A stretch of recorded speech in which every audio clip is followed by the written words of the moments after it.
freedom. Oh, freedom. Oh,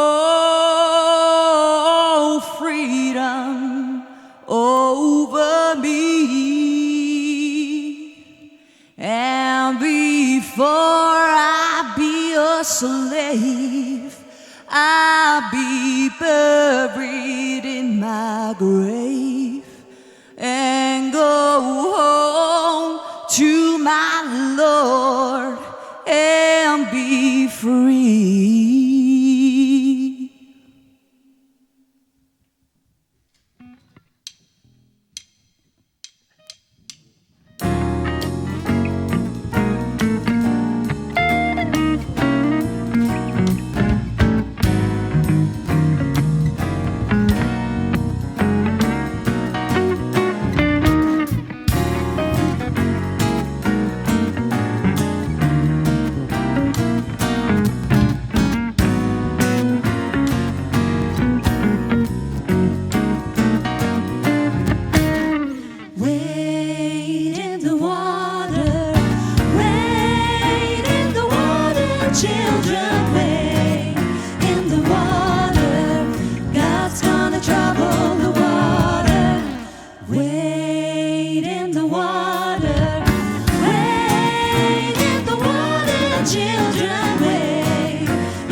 The water was cold. God's gonna trouble the water. Said it chill my body, but not my soul. God's gonna trouble the water. I know Jordan's river was deep and wide. God's gonna trouble the water. And I got a home on the other side. God's gonna trouble the water. Oh, the children.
Was für ein Start und auch von meiner Seite. Frohe Weihnachten. Gospelmusik gehört zu Weihnachten. Wie Zimtstern habe ich gern, Mailänderli und bei einigen Familien das Fondue Chinoise. Wer von euch? Ja, eben doch einige. He? So ist es. Heute möchten wir euch ganz herzlich einladen auf eine Entdeckungsreise, um herauszufinden, was diese Musik denn eigentlich wirklich mit dem Fest Weihnachten gemeinsam hat. Ist sie mehr als ein Marketing-Gag, wo den Warenhäusern in ihrem Jahresgeschäft noch so ein bisschen mehr Stimmung verschafft, indem sie die Leute besäuselt und sie in Kauflaune versetzt? Hat sie eine Bedeutung, die über die herzerwärmenden, emotionalen Töne rausgeht? Ja, auch einen Blick in die Geschichte wenn wir werfen. Was hat sie für eine Geschichte, die Gospelmusik? Was haben die Lieder unter den Menschen bewegt? Und was können sie heute noch bewegen? Wir feiern Weihnachten, das haben wir heute schon ein paar Mal gesagt. Und das ist auch gut so. Und man nennt ja das Fest so im Volksmund das Fest der Liebe. Ehrlich gesagt, dieses Jahr ist mir das so beim Vorbereiten ein bisschen schwer gefallen, so aufzuschreiben. Weil die Schlagzeilen in der Welt werden von anderem geprägt. Lieblosigkeit, Aggression ist auf der Frontseite.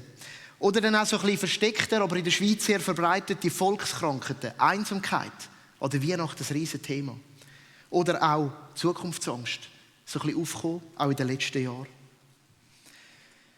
Jetzt schon klar, gell? Den meisten von uns geht es recht gut.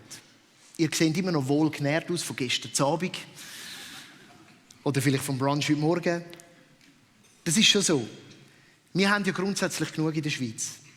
Wir haben warm und eben einen vollen Bauch vom Weihnachtsessen. Und mich dunkt, bei uns muss man manchmal so einen zweiten Blick daran werfen. Ein bisschen tiefer graben, da wir doch zu den privilegiertesten Menschen auf dem Globus gehören. Aber gleich ist es eine Realität, dass wir vielleicht auch Sachen in unserem Leben haben, die uns herausfordern im Moment. Schweres, Schmerzhaftes. Ein paar Beispiele. Vielleicht bist du jung, da hat es ein paar junge Leute und du hast eben, wie gesagt, wenig Perspektive nach dem, was in den letzten Jahren so abgegangen ist.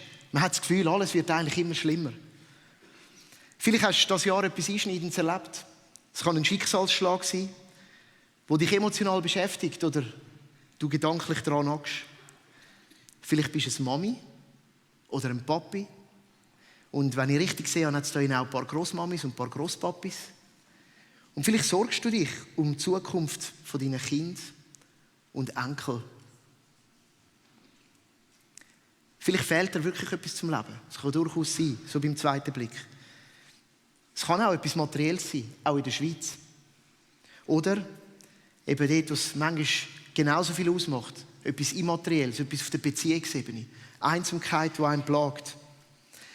Ganz ehrlich, als ich selber reflektiert habe, auch in meinem Leben, hat es in diesem Jahr viele Sachen gegeben, wo ich so denke, ja, die hätte ich lieber draussen gelassen, aus dem Tagebuch von 2023. Die hätte ich nicht unbedingt gebraucht. An denen nage ich noch ein bisschen, die nehme ich mit. Wenn das Fest der Liebe in diesem Jahr vielleicht ein bisschen ein unpassender Ausdruck ist, auch für dich, dann habe ich doch eine grossartige Botschaft gerade am Anfang von dem Gottesdienst.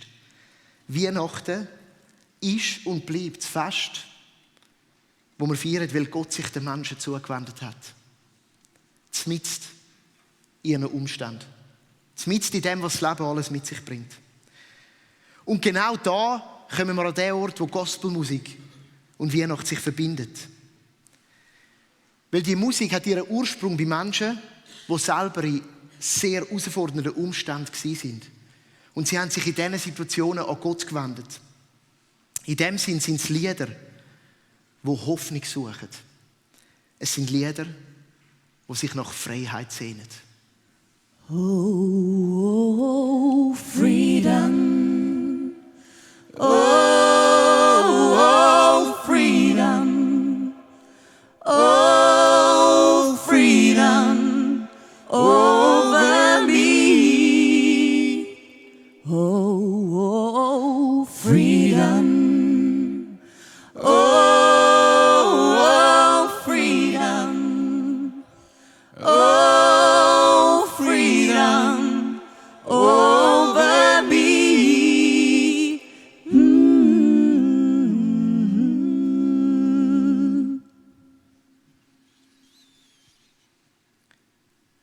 Die Wurzeln von diesen Liedern, die nach Freiheit rufen, schreien, sich danach sehnen, liegt in der Mitte des 17. Jahrhunderts in Nordamerika. Sie sind zuerst als Spirituals bekannt gewesen, die Lieder. Und sie sind entstanden im Kontext von der Sklaverei von der afroamerikanischen Bevölkerung von Nordamerika. Die Menschen sind als billigste Arbeitskräfte in der Landwirtschaft, im Bau oder auch im Hausdienst eingesetzt worden und sie haben unter den härtesten Bedingungen mit extrem wenig Recht müssen arbeiten. Man redet davon, Geschichtsbücher schreiben davon, dass sie unter entmenschlichenden Umständen haben müssen leben. Der Inhalt dieser Lieder drückt die Sehnsucht von dieser versklavten Gruppe von Menschen nach Veränderung aus. Und die Texte, die sie gewählt haben, die machen etwas ganz klar. Ihre Hoffnung auf Veränderung liegt bei Gott, beim Gott der Bibel. Und so ist gerade das Lied, das wir am Anfang gehört haben, Wade in the Water, beispielhaft für genau diese Hoffnung, die eben den biblischen Text gründet, aber für die versklavten Menschen zur Alltagshoffnung geworden ist. Der Song greift unter anderem die Geschichte vom Volk Israel in der Versklavung in Ägypten auf. Sie, die damals aufgerufen worden sind, ins Wasser zu waten, wade in the water, durchs Meer durch, um die Sklaverei der Ägypter zu entflüchten. Der Song beinhaltet die Hoffnung, dass Rettung möglich ist. Dann, wenn Gott das Wasser bewegt. Und was mich berührt an diesen Text ist, dass die Musik die Realität von der Sklaverei und der misslichen Umstände nicht ausblendet.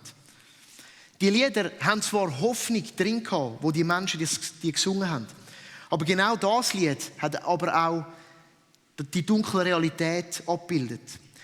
Das Lied «Wade in the Water» ist in der Mitte des 19. Jahrhunderts entstanden und es ist neben der Hoffnungsbotschaft auch als Warnlied verwendet worden. Dabei prägend war eine mutige Frau. Ich habe ein Bild von ihr da. Sie heisst Harriet Tubman und sie ist eine der prägenden Figuren von einem Untergrundnetzwerk, wo den Sklaven zur Flucht verholfen hat in sichere Provinzen. Auf so Pfad sind die geflüchtet. Sie hat einen Übernamen gehabt, der war Moses. Und sie hat das Lied gebraucht, um den flüchtenden Sklaven Warnung zu geben. Sie sollen in die Flüsse und in die Bäche hineinlaufen, um Geruchsspuren zu verwischen, die Bluthunde aufgenommen haben, die von den Sklavenhaltern ihnen hinterher geschickt worden sind. Das ist die dunkle Realität der damaligen Zeit, die die Menschen erlebt haben, der Sklaverei. Die Hoffnung, die in diesen Songs steckt, redet die nicht klein. Die deckt die nicht einfach zu. So ein bisschen Schwamm drüber, es kommt schon alles gut.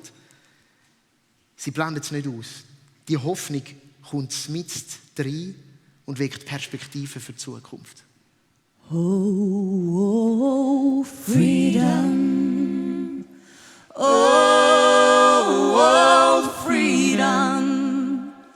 Oh, freedom over me.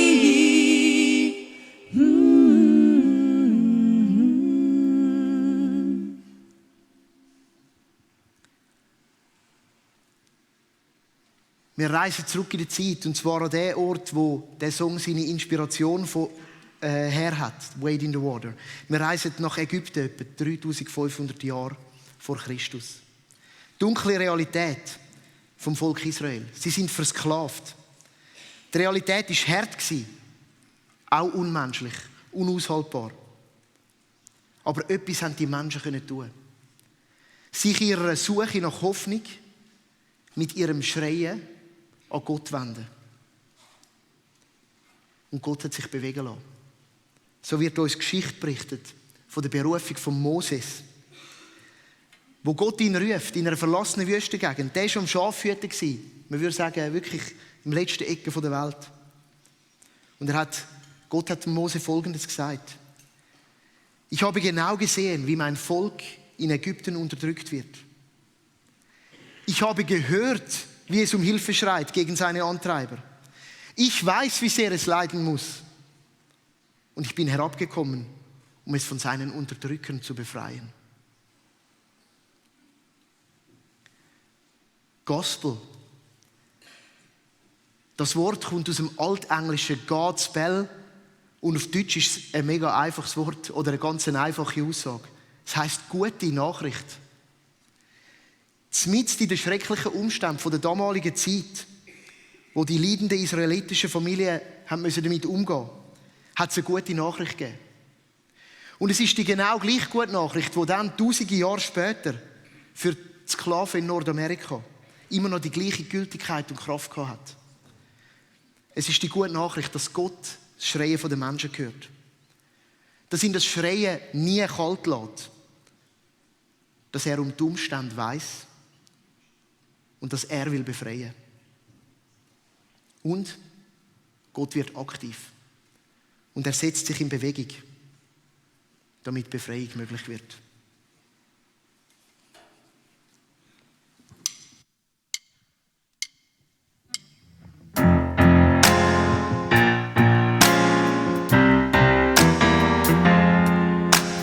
Go down, Moses, way down in Egypt's land.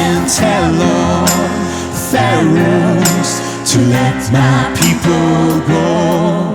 When Israel was in Egypt's land, let my people go. Oppressed so hard they could not stand, let my people go. Go down, Moses, way down in Egypt's land. Tell all pharaohs to let my people go. So Moses went to Egypt's land, let my people go. Made all the pharaohs understand, let my people go. Go down, Moses, way down in Egypt's land. Tell all pharaohs to let my people go. When Israel was in Egypt's land, let my people go.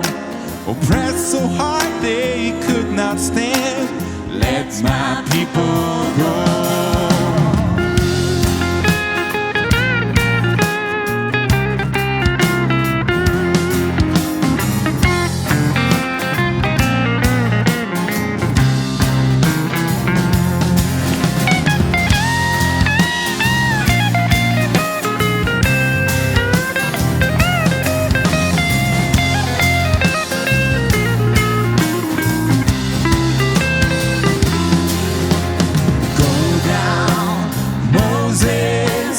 Way down in Egypt's land, tell all pharaohs to let my people go. Go down, Moses, way down in Egypt's land, tell all pharaohs to let my people go. To let my people go. To let my people go.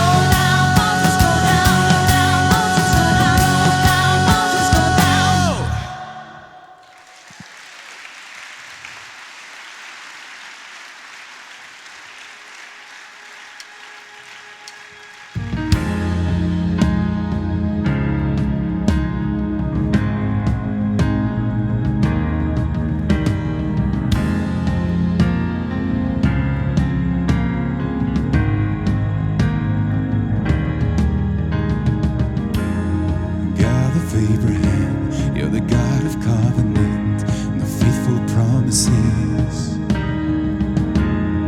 Time and time again, you have proven you do just what you said.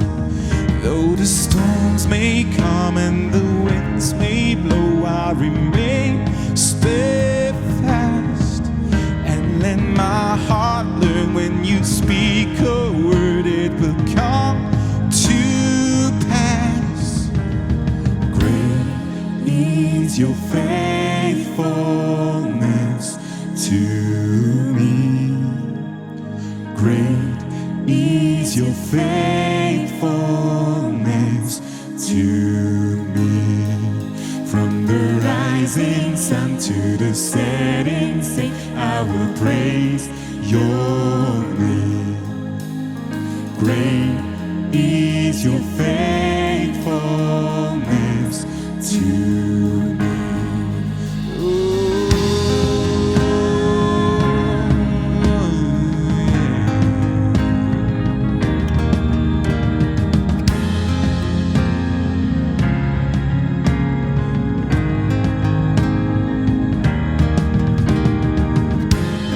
God, from age to age, though the earth may pass away, your word remains the same. Your history can prove there's nothing you can do. You're faithful and true. Though the storms may come and the winds may blow, I'll remain steadfast and let my heart learn when you speak a word, it will come to pass. Great is your faithfulness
Great is your faithfulness to me.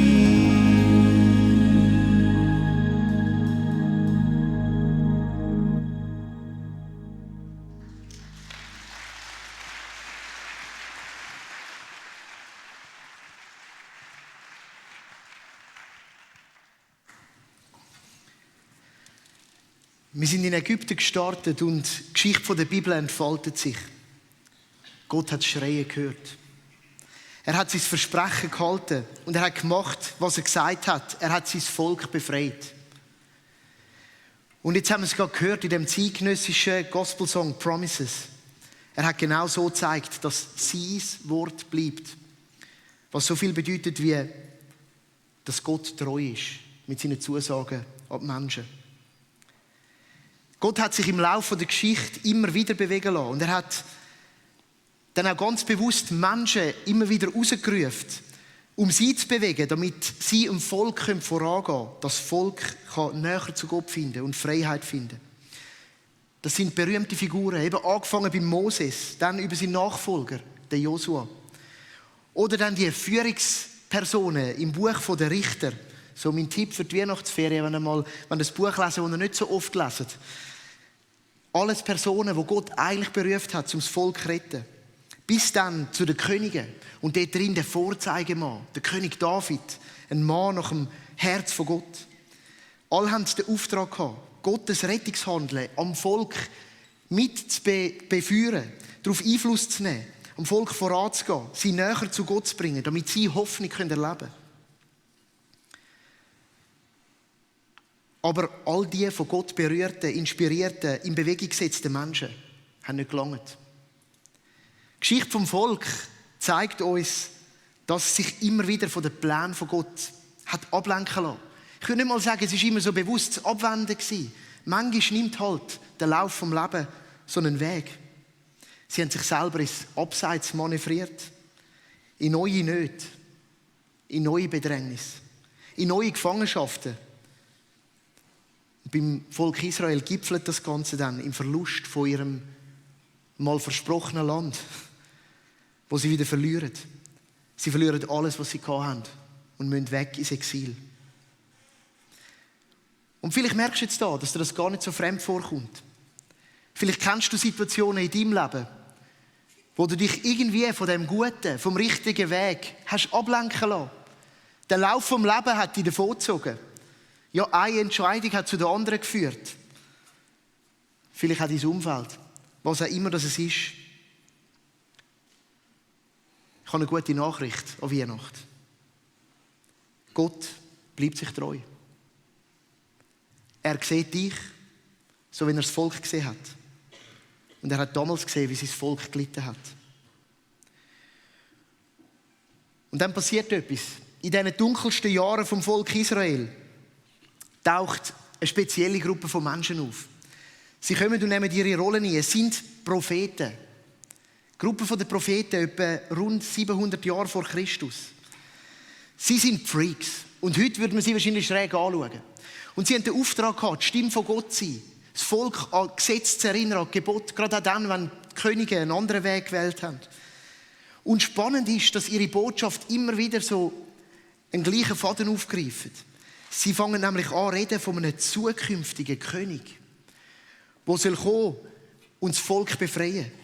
Sie geben dem König einen Titel, der heißt Messias. Das heißt Gesalbter oder eben auch Retter oder Befreier. Und immer wieder reden sie von dem. So zukünftig, eine Hoffnung, die auftaucht. Und ich möchte euch mitnehmen auf einen Text aus einem der berühmtesten Propheten, vom Prophet Jesaja.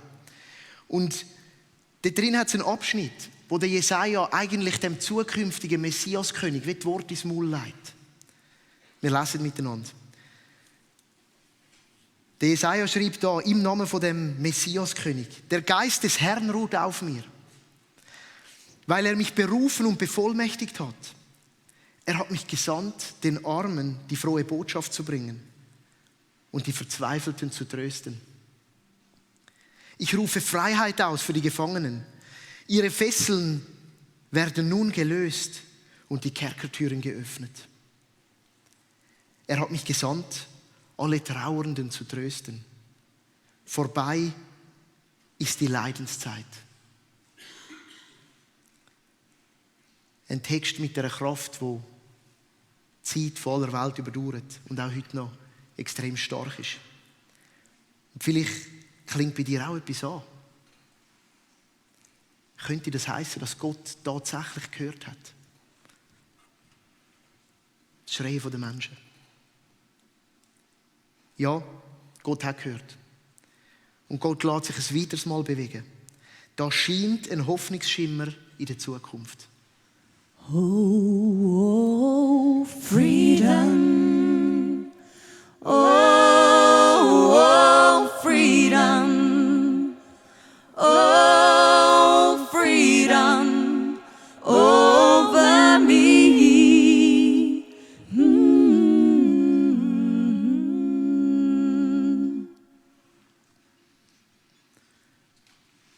Und wir machen miteinander eine 700-jährige Zeitreise und landen im Jahr 0 im Hügelland von Judäa. Es ist das Jahr, wo der Quirinius Statthalter von Syrien war und der Kaiser Augustus in Rom regiert hat. Und wir finden uns bei einem Ehepaar im Umland von Jerusalem. Und nein, es ist nicht Maria und Josef. Es ist ein Ehepaar, das viele Jahre kinderlos war. Ihre Namen sind Elisabeth und Zacharias. Und die Bibel sagt, dass sie so gelebt haben, wie es Gott gefällt. Ein Vorzeigebeispiel. Trotzdem haben sie kein Kind gehabt. Damals eine Schande. Ja, manchmal spielt das Leben so. Viele haben sie gebetet, aber es hat nicht geklappt. Aber eines Tages geschieht es. Die Elisabeth wird schwanger. Und die Bibel gibt uns ihre Worte wieder, wo sie dann an Gott richtet, nachdem sie das erfährt. Sie sind inspirierend und sie erinnern daran, dass eben der Gott das Rufen der Menschen immer wieder hört. Und sie preist ihn und sagt, das hat der Herr an mir gemacht. Er hat sich um mich gekümmert. Und kurze Zeit später kommt dann das Baby auf die Welt. Es heisst Johannes. Und es wird in die Weltgeschichte eingehen, als der Johannes der Täufer. Eine weitere kurlige Figur, dem sein Leben zu betrachten, da müssten wir uns mal separat Zeit nehmen. Ein kleines Baby. Aber was seinen Eltern damals schon klar war, ist, dass ihr Sohn der Vorbote ist von dem Messiaskönig, von dem Befreier, von dem, was von den Propheten angekündigt worden ist. Und der Zacharias, der Vater von Johannes, der drückt das in einem Jubel aus.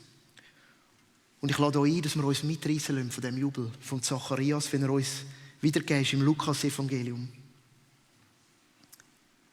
Gepriesen sei der Herr, der Gott Israels, denn er ist uns zu Hilfe gekommen und hat sein Volk befreit. Einen starken Retter hat er uns gesandt, einen Nachkommen seines Dieners David. So hat er es durch seine heiligen Propheten schon seit langem angekündigt. Unser Gott ist voll Liebe und Erbarmen. Er schickt uns den Retter, das Licht, das von oben kommt. Dieses Licht leuchtet allen, die im Dunkeln sind, die im finsteren Land des Todes leben. Es wird uns führen und leiten, dass wir den Weg des Friedens finden. Das ist das Lob von einem Mann, der weiss, dass der Freiheitsschrei vom Volk gehört worden ist.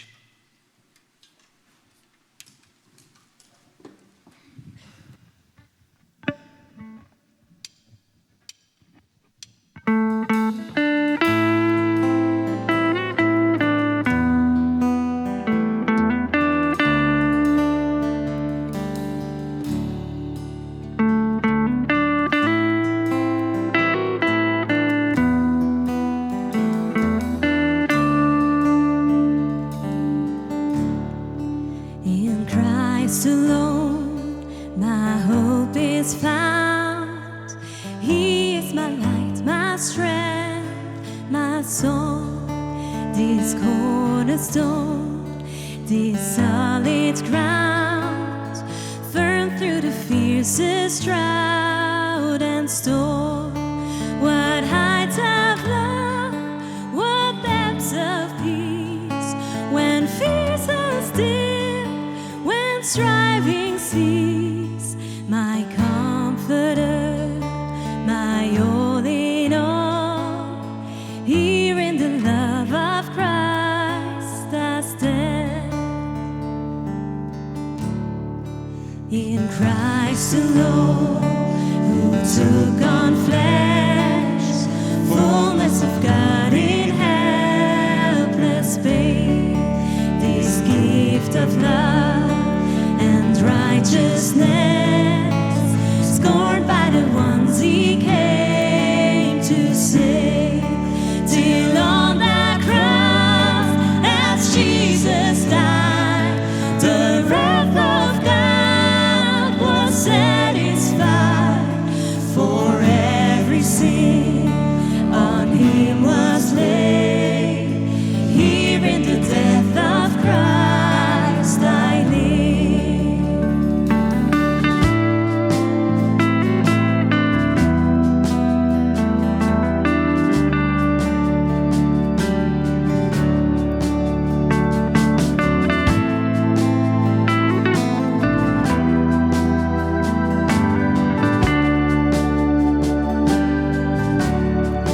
There in the ground his body lay, light of the world by darkness slain, then bursting forth in glorious day, up from the grave he rose again.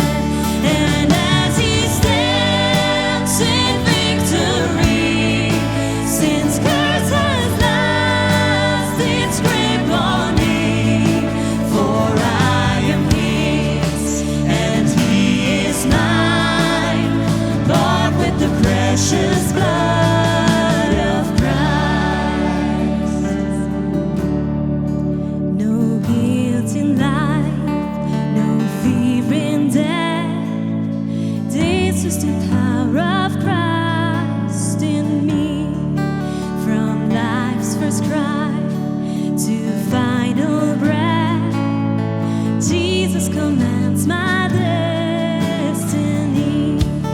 No power of hell, no scheme of man can ever pluck me from his hand, till he returns or calls me home.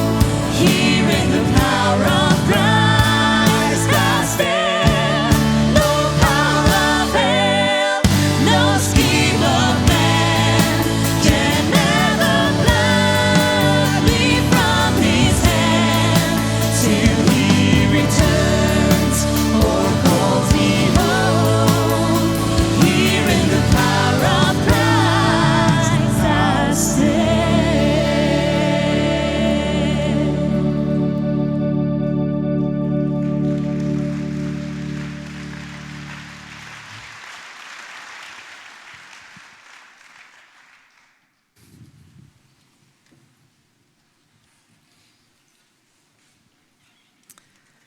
Es ist immer noch das Jahr Null.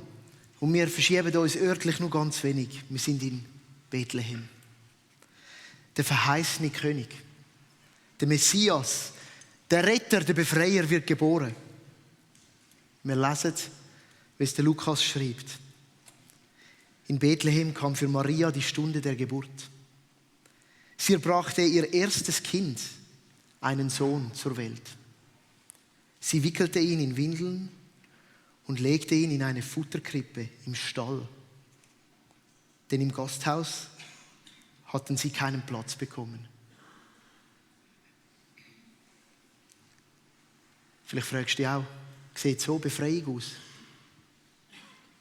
Unscheinbar und abgelegen, nicht in der Metropole. In einem Stall bei den Tieren. Als Baby schutzlos und auch kraftlos. Oder wie im Lied gesungen, a helpless babe. Man kann sich wirklich fragen, sieht so Befreiung aus? Mich fasziniert das an der Weihnachtsgeschichte fast am meisten. Und ich finde, es ist die grosse Schönheit, dass sich Gott im Extremen zeigt. Er hat starke Männer und Frauen in der Geschichte in Bewegung gesetzt, so Führerfiguren im Volk, um Menschen zu retten. Aber es hat nicht gelangt.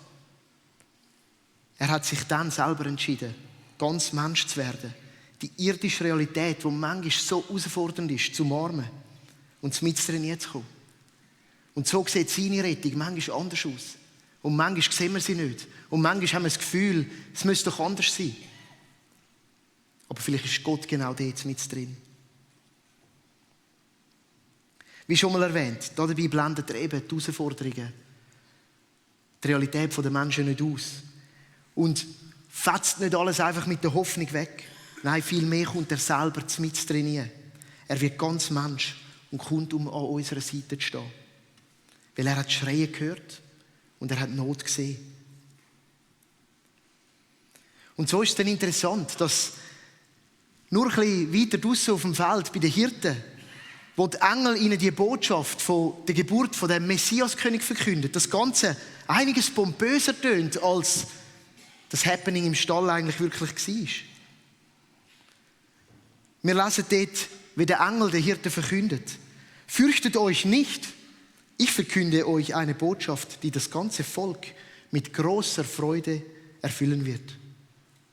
Heute ist für euch in der Stadt, in der schon David geboren wurde, der versprochene Retter zur Welt gekommen. Es ist Christus, Messias, der Herr. Und daran werdet ihr ihn erkennen. Das Kind liegt in Windeln gewickelt in einer Futterkrippe. Oh, freedom. Oh, freedom. Oh, freedom over me. Oh, freedom.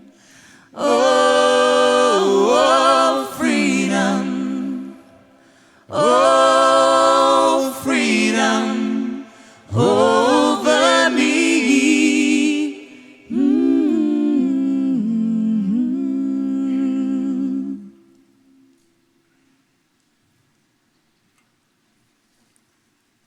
Und wir finden uns in Winterthur, Weihnachten 2023. Und es hat keinen Schnee. Einfach als Information. Aber wir feiern das Fest der grössten Befreiung der Weltgeschichte. Sind wir uns das bewusst? Gott ist Mensch geworden. Und Weihnachten zeigt uns, dass er Gott gehört hat und immer noch gehört. Weihnachten zeigt uns, Gott lässt es nicht kalt, dann, wenn die Menschen schreien. Weihnachten zeigt uns, er will befreien, auch heute noch. Und wir feiern Weihnachten, weil er gekommen ist. Anders als erwartet. Aber er ist gekommen. Das verändert alles. Gott sieht die Not der Menschen. Er sieht auch deine und meine heute. Er weiss um unsere Umstände, um unsere Herausforderungen, um Schmerzhaftes in deinem Leben. Er weiss, was dir fehlt. Und heute will ich die Frage stellen, weil Weihnacht ist, in welchem Umstand brauchst du Befreiung? Nach welcher Erlösung sehnst du dich? Was fehlt dir? Und wie gesagt, wir Schweizer, das liegt manchmal ein bisschen tiefer. Manchmal wissen es nicht mal die nächsten Menschen um uns. Weihnacht lädt dich ein, das Gott auszudrücken. Und es ist ein grossartiger Moment dafür. Es ist das Fest, wo sich die ganze Weltgeschichte darum dreht. Und ja, ich weiss, es kostet vielleicht ein bisschen Mut, das zu machen. Weil wir nicht gerne unsere Not eingestehen. Wir nehmen nicht gerne Hilfe an. In unserer Gesellschaft sind wir gerne stark. Wir haben das Leben gerne im Griff. Unsere Bedürfnisse benennen, lieber nicht. Selber alles können, das wird als Stärke und Erfolg angesehen in unserer Welt. Aber, wie wir am Anfang gesagt haben, das ist eine Welt, die durchaus auch ziemlich auf dem Kopf steht. Und so ist Weihnachten eine Einladung in dieser verkehrten Welt, selber eine Kehrtwende zu machen. Sehr unkonventionell. Und anders, als das vielleicht alle Menschen aussen erwarten. Nicht durch Demonstration von der eigenen Stärke, sondern indem du das Mutigste machst. Aus meiner Sicht das Mutigste, was du kannst. Und das Stärkste. Nämlich, dich erneut oder zum ersten Mal Gott hingibst, um dich von ihm retten zu lassen. In deiner Not von deinem Leben. Welcher Ruf nach Freiheit, welcher Schrei nach Freiheit muss heute von dir zum Himmel, oder besser gesagt zu der Krippe, an Weihnachten 2023? In welche Realität von dir soll Gott mit seiner Hoffnung kommen? Wir nehmen uns einen kurzen Moment und lassen die grosse Weltgeschichte ganz klein, aber auch ganz praktisch werden in unserem eigenen Leben. Die Musik spielt weiter in dieser Zeit.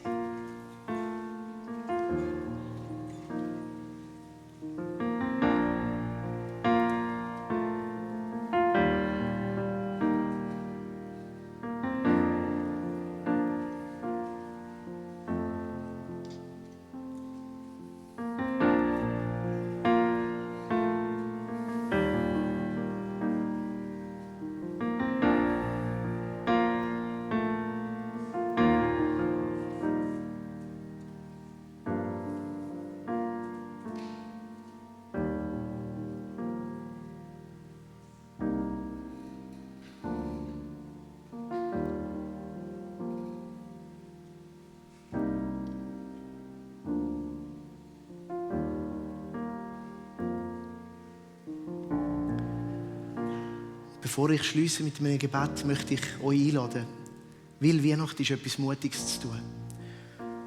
Und wenn du dir jetzt in deinen Gedanken durch dein Leben bist und vielleicht schon lange, seit der Gottesdienst angefangen hast, weisst, was es ist, was dein Schrei nach Freiheit ist, was deine Not ist, was du Gott eingeben willst, dann nimm das jetzt mal so in deine Faust, gerade dort, wo du sitzt. Und dann darfst du sie jetzt gerne aufmachen. Und das braucht Mut. Und es Gott hingeben. Und ich will gerne beten. Jesus, du unscheinbare, im Stall geborene. Du grosser Gott, Retter, Messias, König, Befreier.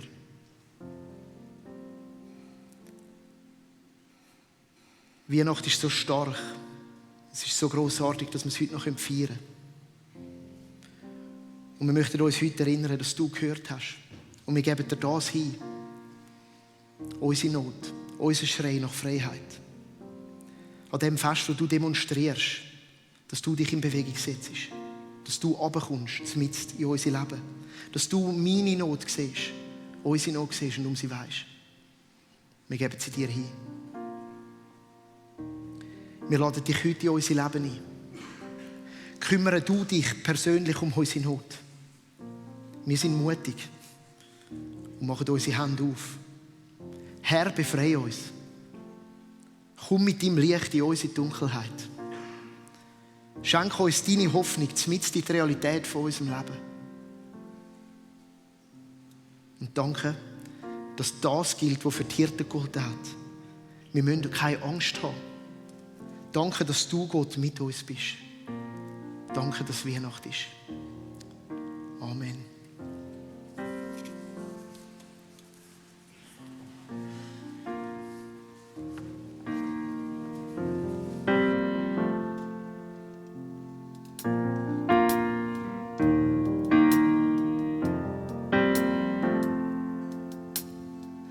I was in a tunnel, I couldn't see the light. And whenever I looked up, I couldn't see the sky. Sometimes when I'm standing, seems like I have walked for miles. And my heart could be crying, then in the middle of a smile. But then I climbed the hills and saw the mountain. hollered help 'cause I was lost. Felt a strong wind. Heard a small voice saying the storm is over. Storm is over now. I can see the sunshine somewhere beyond the clouds. I feel heaven, yeah. Heaven is over me. Come on and set me free.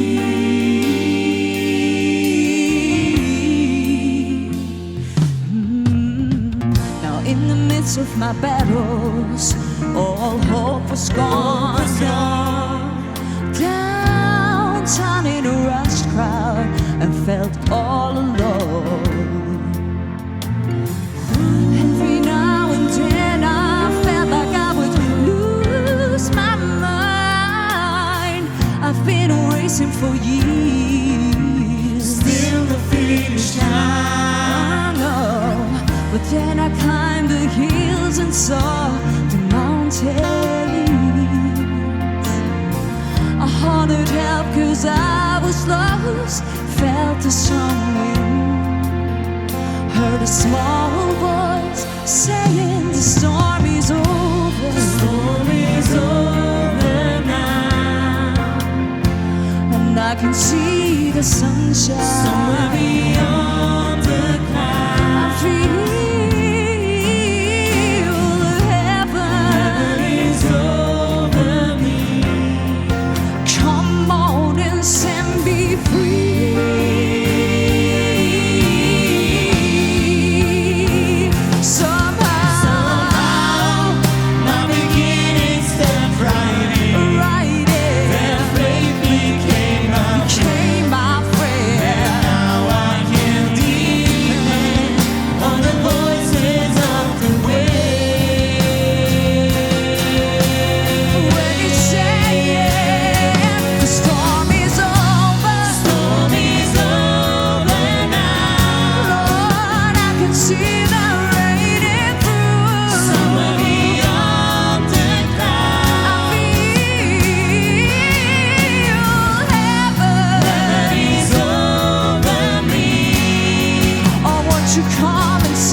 Ja, und jetzt lade ich euch herzlich ein zum Aufstehen und mit uns noch Silent Night singen.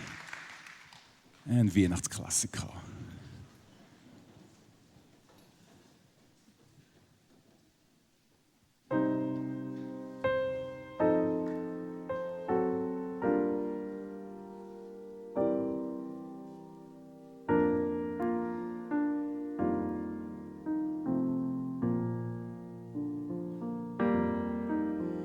Silent night, holy night, all is calm, all is bright, round young virgin, mother and child, holy infant, so tender and mild, sleep in heavenly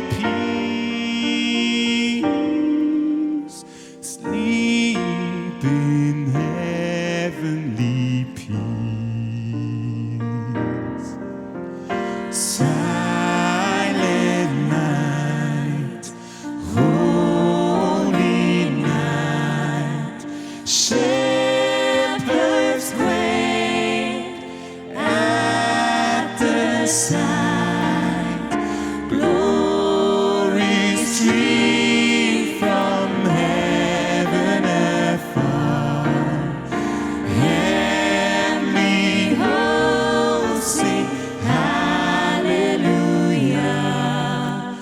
Christ the Savior is born.